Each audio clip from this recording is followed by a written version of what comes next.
Hi guys, welcome back to our channel Trading for Beginners. Today in this video I'm going to show you how to remove stop loss on Etoro. To do so, follow some simple steps with me. First of all, go to your Etoro application or go to Etoro website from your browser. Then this type of interface will appear in your screen once you have logged into your account. Removing a stop loss on Etoro is a straightforward process. Now go to Portfolio from the left of your screen. Click on it. From there, click to specific stock or assets that you want to modify. Click on Stop Loss.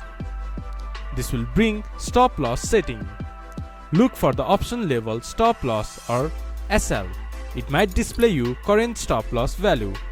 Click on No Stop Loss or similar wording to remove stop loss entirely. Click Update to confirm the changes. This is how you can remove stop loss on Etoro.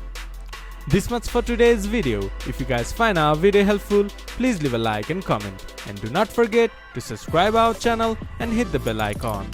I'll see you guys again in our next video. Thank you for watching.